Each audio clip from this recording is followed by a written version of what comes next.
All right, Mr. C and Mr. P back in here. Now we're going to go ahead and finish up the last section of this, which is the end, which is probably the one part that most people wonder about. So let me just go ahead and move this over here so that way you can see what we're doing. But we pretty much have the majority of the balance beam done. So we just have this one little section left, and that's it. So what I'm going to do is I'm going to hold this section like this.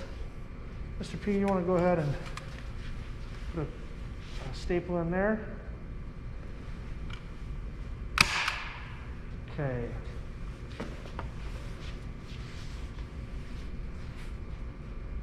And then tuck in a little bit more here. Just like that.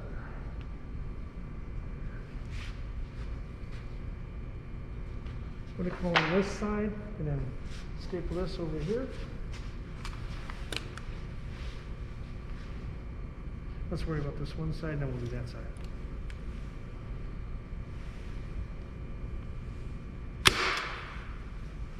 Go ahead and get one more in there.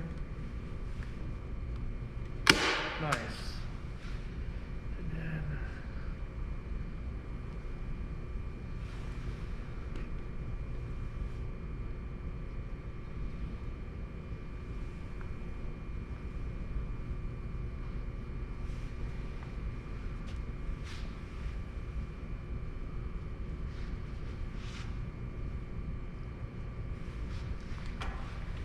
okay. Get the edge.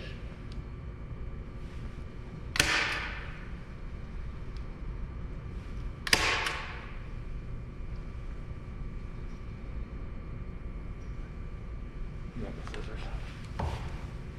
Can we cut off the excess? Yeah, just a little bit there. All right.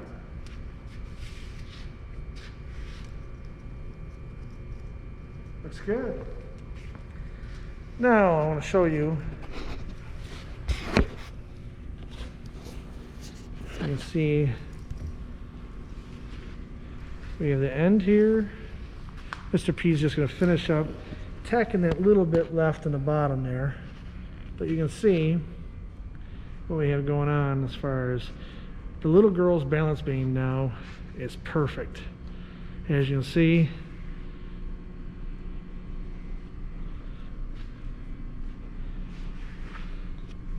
nice colors for little girls.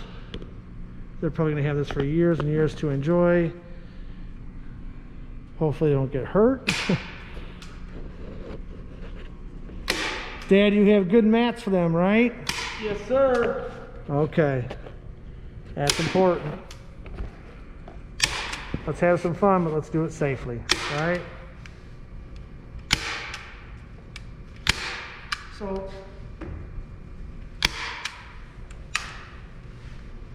Mr. P? Yep. I think this is a perfect Christmas gift for little ones. So you pretty happy? I am. It's pretty cool. So, until next time, I'm Mr. C, and that's Mr. P, in the wood shop, making a beautiful balance beam for two little girls that deserve it because they've been great all year, haven't they? Yes, sir. So, until next time, bye-bye.